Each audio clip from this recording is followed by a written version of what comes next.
Scholars, welcome back to our YouTube channel. I hope तुम लोग बहुत ही अच्छे हो और बहुत ही एक्साइटेड हो अपने कमिंग एग्जाम्स के लिए, क्योंकि अब तुम्हारी डेट शीट तो आ ही चुकी है। चाहे टेंटेटिव है लेकिन डेट शीट तो डेट शीट है भैया, दिमाग पे पैनिक क्रिएट करती है। और ऊपर से सीबीएसई ने इस बार तो एक और बम फोड़ दिया, वो है तुम्हारा सैम्पल पेपर चेंज करने का। मतलब तुम्हारा जो सीबीएसई का पेपर पैटर्न आ रहा था बहुत ही सालों से, अब सीबीएसई ने उसको भैया चेंज कर दिया है।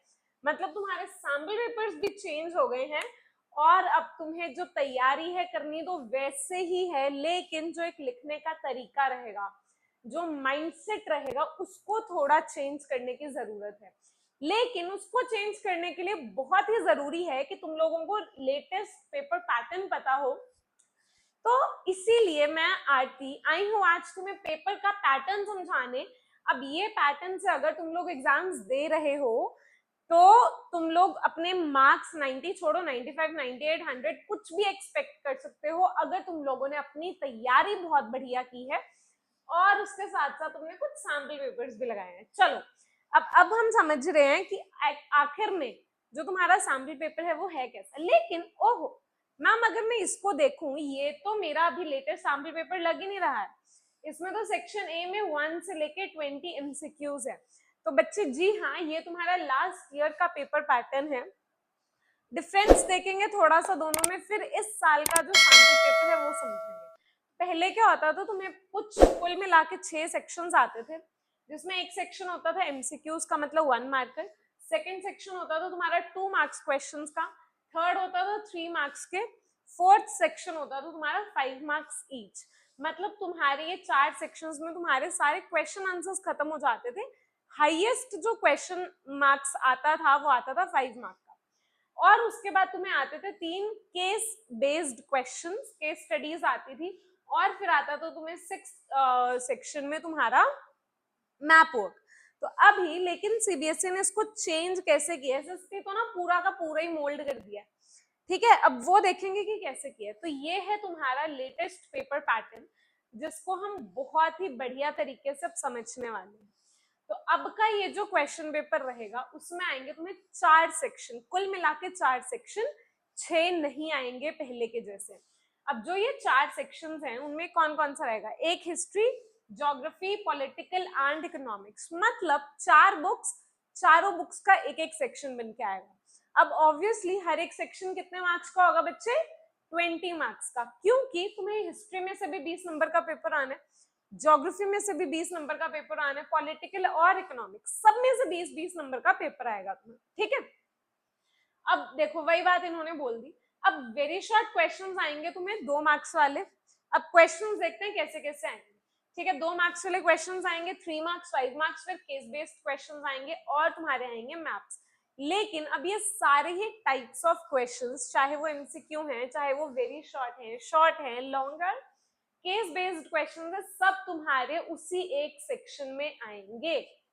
किसमें आएंगे, हर एक सब्जेक्ट का जो तुम्हारे 4 सेक्शन बने, तो चारों ही सेक्शंस में कुछ ना कुछ तुम्हारा ये रहेगा। ठीक है, और जो तुम्हारे एग्जाम में इंटरनल चॉइस आती थी वो वैसे ही आएगी, ओवरऑल चॉइस कुछ नहीं आएगी। इंटरनल चॉइसेस तुम्हें रहेंगी, लॉन्ग क्वेश्चन में हो सकती है या किसी में भी हो सकती है। ठीक है, चलो अभी हम लोग देखेंगे तुम्हारा ये पेपर जो सीबीएसई ने सैम्पल पेपर रिलीज किया। तो सबसे पहले देखो सेक्शन ए आ जाता है तुम्हारा हिस्ट्री का। अब हिस्ट्री की बात करें तो तुम्हारे यहाँ से शुरू हो गए एमसीक्यूज। ठीक है, तो अब तुम्हें पहले तो आएंगे एमसीक्यूज, मैच द फॉलोइंग। अब एमसीक्यूज में तुम्हें मैं दिखाती जाऊंगी किस तरीके के क्वेश्चंस आ सकते हैं। एमसीक्यू का मतलब होता तो यही है, ऑब्जेक्टिव टाइप क्वेश्चन, कि तुम्हें एक क्वेश्चन दिया है, उसके नीचे 4 ऑप्शन दिए, चारों में से तुम्हें एक ऑप्शन टिक करनी है। लेकिन ये जो क्वेश्चन दिया है वो कैसा क्वेश्चन हो सकता है। अब सेकंड क्लास में, थर्ड क्लास में मैचिंग करते थे, वो मैचिंग भी आ सकती है तुम्हें अब इसमें। ठीक है, उसके बाद पिक्चर बेस्ड क्वेश्चन भी आ सकता है, आइडेंटिफाई करो, बताओ किसकी फोटो है ये, और उसके ऊपर तुम्हें एमसीक्यूज बना दिया, 4 ऑप्शंस दे दी। ठीक है, फिर अब एक बात का बहुत ही ध्यान रखना है, जब भी तुम्हें पिक्चर बेस्ड क्वेश्चन आएगा उसके साथ साथ एक और वाला क्वेश्चन भी आएगा। अब कई बार बच्चों को क्या लगता है, मैम पिक्चर तो नहीं आती, ये वाला क्वेश्चन आसान लग रहा है, इसका आंसर कर देता हूँ। लेकिन बच्चे ये तुम्हारा गलत हो जाएगा, क्योंकि इसमें स्पेसिफिकली लिखा होता है कि ये particular question visually impaired candidates के लिए है। अब तुम्हें इसका ध्यान रखना है कि तुम्हें ये वाला क्वेश्चन अटेम्प्ट नहीं करना, तुम विजुअली इम्पेयर्ड नहीं हो। अगर तुम में से कोई भी बच्चा विजुअली इम्पेयर्ड है तो फिर वो ये करेगा क्योंकि वो पिक्चर को रीड नहीं कर सकता है, ठीक है। फिर और किस तरीके का, ये डायरेक्ट क्वेश्चन आ गए तुम्हारे थर्ड और फोर्थ। फिर आते हैं बच्चे 4 एमसीक्यूज के बाद। अब हिस्ट्री में तुम्हें कितने एमसीक्यूज आए? 4। फिर आ गए तुम्हारे क्वेश्चन। अब देखो साइड पे मार्क्स लिखा हुआ, ये 2 मार्क का क्वेश्चन है। अब इसमें तुम्हें इंटरनल चॉइस आ गई और बहुत ही बढ़िया तरीके से ना उस चीज को भी एक्सप्लेन किया 5A और 5B। अब बच्चे कई बार क्या करते थे, क्वेश्चन का आंसर कर देते थे क्वेश्चन नंबर 5 लिख के। अब किस बच्चे ने इसका आंसर किया या इसका आंसर किया, टीचर को नहीं पता लगता था। तो अब जब तुम क्वेश्चन पेपर अटेम्प्ट करोगे तो तुम्हें मेक श्योर करना है कि तुम यहाँ पे 5A लिखो या 5B लिखो, जो भी क्वेश्चन अटेम्प्ट कर रहे हो वो लिखो। फिर आ गया तुम्हारा 3 मार्क्स का क्वेश्चन, इसमें भी इंटरनल चॉइस है। फिर आ गया तुम्हें 5 मार्क्स का क्वेश्चन, इसमें भी इंटरनल चॉइस है। मतलब तुम्हें हिस्ट्री में इंटरनल चॉइस ऑलमोस्ट सब क्वेश्चंस में आ गया, ठीक है। फिर आता है बच्चों तुम्हारा case based question. Case study आ जाती है तुम्हारी। अगेन केस स्टडी तुम्हारी बुक में से ही होती है, बहुत एम्पल ऑफ प्रैक्टिस हम इसकी करने वाले हैं, तो ध्यान रखना। उसके बाद ही आगे उसके क्वेश्चंस, कोई इंटरनल चॉइस नहीं है केस स्टडी में, ठीक है। फिर आ जाता है बच्चों तुम्हारा मैप स्किल। अब मैप स्किल में भी ध्यान रखो, हिस्ट्री में तुम्हें 2 मार्क्स का मैप आएगा, 1+1 इन्होंने दे रखा है। फिर तुम्हारे पास आएगा विजुअल इम्पेयर्ड कैंडिडेट का क्वेश्चन, ये तुम्हें अटेम्प्ट नहीं करना है। वो बच्चे मैप पे पॉइंट नहीं करते हैं तो उनसे ऑरली ये क्वेश्चन पूछ लिए जाते हैं, जहाँ पे वो सिर्फ आंसर लिखते हैं। अब एक बात याद रखना, जो तुम्हारा केस स्टडी आएगा उसमें तुम्हें साइड पे मार्क्स दिए रहे हैं। 3 क्वेश्चन से ये वाला क्वेश्चन 1 मार्क का। अब सपोज तुम्हें बहुत से पॉइंट्स आते हैं फर्स्ट क्वेश्चन के, भैया मत लिखना ज्यादा, एक ही नंबर का है, सीबीएसई ने तुम्हें बताया है, ठीक है। फिर आता है तुम्हारा section number B. Section B किसका है बच्चों? तुम्हारा ज्योग्राफी का। अगेन ये भी 20 मार्क्स का है। मतलब अब तुम्हारे पास फिर से एमसीक्यूज आ गए। अब एमसीक्यूज देखोगे ऐसे, ये तो डायरेक्ट है, ये आ गया तुम्हारा अगेन ना तो मैचिंग है ना पिक्चर बेस्ड है, लेकिन ये आ गया तुम्हारा क्लासिफिकेशन पे, मतलब तुम्हारा flow chart type of question, ठीक है। फिर आ गया तुम्हारा case study type of question. Case study दे दी, फिर उसके ऊपर एक क्वेश्चन पूछ लिया, ठीक है। अगेन तुम्हारे 2 एमसीक्यूज और आ गए। अब ये जो तुम्हारे 2 से 3 एमसीक्यूज और हैं, बहुत सारे एमसीक्यूज है तुम्हारे इसमें, तो इस बात का ध्यान रखना कि इस पर्टिकुलर जो हमने ज्योग्राफी का किया इसमें काफी ज्यादा एमसीक्यूज है, हिस्ट्री में सिर्फ 4 ही थे, ठीक है। अब उसके बाद देखो यहाँ पे क्वेश्चंस आए। अब पहले आया तुम्हें 2 मार्क्स का क्वेश्चन, लेकिन इस क्वेश्चन में तुम्हें इंटरनल चॉइस नहीं है, बहुत बहुत ध्यान से इस बात को याद रखना। फिर आता है तुम्हारा 5 मार्क का क्वेश्चन। 5 मार्क के क्वेश्चन में तुम्हें इंटरनल चॉइस रहेगा, लेकिन अब ज्योग्राफी में तुम्हें 3 मार्क का क्वेश्चन नहीं आएगा, ठीक है। इन बातों को बहुत ही ध्यान से तुम्हें देखना है। फिर आ जाता है तुम्हारा केस स्टडी आ गया, ठीक है। केस स्टडी अगेन 4 मार्क्स का है। अब इसमें फर्स्ट क्वेश्चन तो 1 मार्क का है। अब इसमें देखो इन्होंने साइड पे नहीं बताया तुम्हें, तो अब ये क्वेश्चन कहाँ गया? अब इसकी मार्किंग इन्होंने तुम्हें यहीं पे बता दी कि फर्स्ट क्वेश्चन 1 मार्क का है, सेकंड क्वेश्चन 2 मार्क्स का है और थर्ड क्वेश्चन 1 मार्क का है। फिर से मतलब अब तुम्हें इन तीनों क्वेश्चन के आंसर्स उसके अकॉर्डिंग देने हैं, ठीक है। फिर तुम्हारा जैसे तुम्हें पता है कि मैप आएगा ही आएगा ज्योग्राफी में, तो तुम्हारा 3 मार्क्स का मैप आ गया।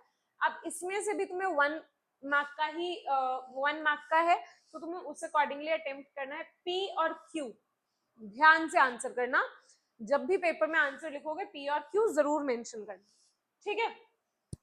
देन फिर आ गया, इनमें से तुम्हें कोई भी 2 करना है तो 2 मार्क्स के हो जाएंगे। फिर ये विजुअली इम्पेयर्ड कैंडिडेट्स के लिए है, इसको इग्नोर मार देना, तुम्हारा क्वेश्चन नहीं है ये, ठीक है। फिर आता है तुम्हारा political science. Again section C 20 number का, फिर से वही रिपीट होगा, एमसीक्यूज 2 मार्क्स 3 मार्क्स 5 मार्क्स, वही सारे क्वेश्चंस आएंगे, ठीक है। तो देखो फर्स्ट क्वेश्चन हमारा एमसीक्यू आ गया। अब यहाँ पे फैक्ट बेस्ड क्वेश्चन आ गया। तुम्हें पहले क्वेश्चन दिया, उसके ऊपर कुछ फैक्ट्स दिए हैं, कुछ सेंटेंसेस दिए हैं, अब तुम्हें बताने की करेक्ट ऑप्शन कौन सा। फिर से एक पिक्चर बेस्ड क्वेश्चन आ गया, याद रखो, ठीक है।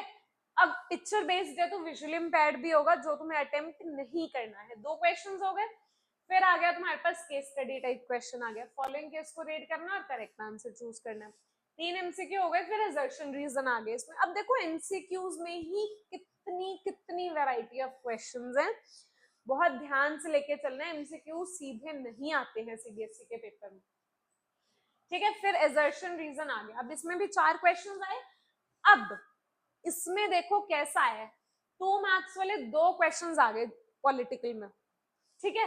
फिर 3 मार्क्स का एक क्वेश्चन, 5 मार्क का एक क्वेश्चन जिसमें तुम्हें इंटरनल चॉइस रहेगी, मतलब 5 मार्क्स के हर एक क्वेश्चन में तुम्हें इंटरनल चॉइस रहेगा, ठीक है। फिर आ जाते हैं तुम्हारी केस स्टडी, 1+1+2, अपनी मर्जी से आंसर नहीं करना है, जो भी क्वेश्चन पूछा जाता है उस पर बताया जाता है कि ये क्वेश्चन कितने मार्क्स का है, ठीक है। फिर ये 3 क्वेश्चंस आ गए, तुम्हें इस केस के बेस के ऊपर इनके आंसर्स करने हैं। फिर आ जाती है तुम्हारी इकोनॉमिक्स, फिर सबसे पहले एमसीक्यूज आ गए, ठीक है। वैसे ही अलग अलग तरह के एमसीक्यूज आ गए, एमसीक्यूज आया तुम्हें इसमें 6, ठीक है। पिक्चर मैचिंग भी आ गया इसमें। फिर आते हैं तुम्हारे क्वेश्चंस, अब इसमें देखो 2 मार्क्स का तो भैया कोई क्वेश्चन ही नहीं, ऊपर से 3 मार्क्स के 3-3 क्वेश्चन आ गए। मतलब जब तुम इकोनॉमिक्स पढ़ते हो आसान बहुत लगेगी, लेकिन राइटिंग प्रैक्टिस होनी चाहिए भैया, 3 नंबर के 3 क्वेश्चन, मतलब हर एक पॉइंट के तुम्हें 3 पॉइंट्स पता होने चाहिए, हर एक टॉपिक के एटलीस्ट 3। फिर 5 मार्क्स का क्वेश्चन आ गया जिसमें तुम्हें इंटरनल चॉइस आ गई। अब देखो इसमें भी अगर तुम ये 38A देखोगे तो ये क्या है, काइंड ऑफ सिचुएशन बेस्ड है, काइंड ऑफ तुम्हारा केस बेस्ड क्वेश्चन है, मतलब तुम्हें इन क्वेश्चंस को भी सिंपल क्वेश्चन नहीं समझना है, अलग अलग तरह के सीबीएसई तुमसे क्वेश्चन पूछ रहे, तुम्हारा दिमाग खुलवाना चाहती है सीबीएसई, रट्टाफिकेशन नहीं चलेगी, दिमाग खोलो और उस बेसिस पे आंसर करो, ठीक है। फिर इसमें अब तुम्हारा बच्चे कोई भी क्वेश्चन नहीं आता है जो केस स्टडी हो, ठीक है। इकोनॉमिक्स में उसके जगह पे 3 क्वेश्चंस आ गए 3-3 नंबर के। ये तुम्हारा मैप हमेशा दिया रहता है, अपना मैप मत लेके जाना एग्जामिनेशन सेंटर में। तो ये था तुम्हारा ओवरऑल सैंपल पेपर। अब इसके बाद में तुम्हें बताती हूँ कि अगर तुम चाहते हो, अब ये तो एक सैंपल पेपर है, ये मैं तुम्हें करा दूंगी यहीं पे, ठीक है, ऑनलाइन में तुम्हें करवा दूंगी पूरा का पूरा सैंपल पेपर, लेकिन एक ही सैंपल पेपर के बेसिस पे तुम लोग अपने फाइनल एग्जामिनेशन में नहीं बैठ सकते हो बच्चे, इस बात का तुम बहुत बहुत ध्यान रखो, क्योंकि तुम्हारी प्रैक्टिस नहीं होगी, तुमने 9th में भी ऐसा पैटर्न नहीं अटेम्प्ट किया है, तो तुम्हें इस पैटर्न की बहुत बहुत ज्यादा प्रिपरेशन चाहिए। तो अब अगर तुम चाहते हो कि जो तुम्हारी प्रिपरेशन है वो बहुत ही बढ़िया हो जाए सैंपल पेपर के थ्रू, तो तुम ऑसवेल का ये सैंपल पेपर जरूर अटेम्प्ट करो। इसमें तुम्हें 15 सैंपल पेपर्स मिलेंगे, जो पूरे के पूरे सैंपल पेपर्स तुम्हारे सीबीएसई के लेटेस्ट सैंपल पेपर के बेसिस पे हैं। 30 जुलाई को जो रिलीज हुआ है सैंपल पेपर, जो हमने अभी अभी डिस्कस किया है इस वीडियो में, उसके बेसिस पे हैं। 15 सैंपल पेपर अगर तुम लोगों ने लगा लिया ना बहुत ही डिलीजेंटली, बहुत ही सीरियसली, तो बिलीव मी एग्जाम छोड़ो, तुम्हें तुम्हारा प्री बोर्ड हो जाए, तुम्हारा फाइनल हो जाए, तुम्हें टेंशन रहेगी ही नहीं। और ऊपर से जो डेट शीट आई है जिसमें साइंस के आगे एक भी छुट्टी नहीं है, गलती से साइंस की जगह सीबीएसई सोशल साइंसेस लिख दे, फिर भी तुम्हें टेंशन नहीं रहेगी, क्योंकि तुम लोगों ने अपनी प्रैक्टिस 15 सैंपल पेपर्स के थ्रू पक्की कर ली है, और उसके बाद तुम्हें कोई हरा नहीं सकता तुम्हारे एग्जाम में, ठीक है। तो इस सैंपल पेपर को जरूर बाय करो, कहीं से भी बाय करो, कोई फर्क नहीं पड़ता है, लेकिन मेक श्योर करो कि तुम ऑसवेल के सैंपल पेपर्स बहुत ही अच्छे से, बहुत ही डिलीजेंटली प्रिपेयर करो। 3 घंटे का टाइम दो खुद को, 2.5 घंटे ही दो यार, 2.5 घंटे बैठो और देखो एक सैंपल पेपर लग रहा है क्या तुमसे 2.5 घंटे में, फिर उस हिसाब से अपनी स्पीड मेंटेन करो, ठीक है। और जल्दी से चैनल को सब्सक्राइब कर दो अगर तुम चाहते हो कि मैं तुम्हारे लिए सैंपल पेपर की जो फाइनल वीडियो है वो भी लेके आऊं, जहाँ पे हम सैंपल पेपर को डिस्कस करेंगे, आंसर्स कैसे अटेम्प्ट करने हैं, और जहाँ पे हम ये भी डिस्कस करेंगे एक अलग वीडियो में कि आखिर में तुम्हें अपने पेपर में उन 3 घंटों को यूटिलाइज कैसे करना है, ताकि तुम पेपर अटेम्प्ट कर पाओ, उसको चेक कर पाओ, और उसके साथ साथ अपने पास फ्री टाइम भी रखो, ठीक है। जल्दी से मुझे कमेंट करके बताओ कि तुम लोगों को किस तरीके की वीडियोस चाहिए। अभी हम लोग पहले इन वीडियोस पे फोकस करने वाले हैं, ठीक है, क्या क्या गलतियां हमें एग्जाम पेपर में नहीं करनी जो शायद तुमने अभी सितंबर में की है, सब कुछ डिस्कस करने वाले हैं। तो जल्दी से जाओ, चैनल को सब्सक्राइब करो, अपने दोस्तों को भेज दो यार ये चैनल, क्योंकि अब बहुत ही एक्साइटिंग सा कंटेंट इस चैनल के ऊपर आने वाला है। So stay tuned, bye bye. और सॉरी सॉरी सॉरी, इस सैम्पल पेपर का जो लिंक है वो तुम्हें नीचे डिस्क्रिप्शन बॉक्स में मिल जाएगा यार, वहां से लेना है, वहां से लो, जहां से भी लो। ये सैम्पल पेपर तुम्हारा अटेम्प्ट होना चाहिए, ठीक है। 15 के 15 पेपर्स लगाओ, और अगर तुम चाहते हो मेरे लिंक से परचेज करना तो तुम डिस्क्रिप्शन बॉक्स में जाओ, तुम्हें थोड़ा कम रेट में मिल जाएगा, लेकिन सैम्पल पेपर अटेम्प्ट जरूर करो। Bye bye.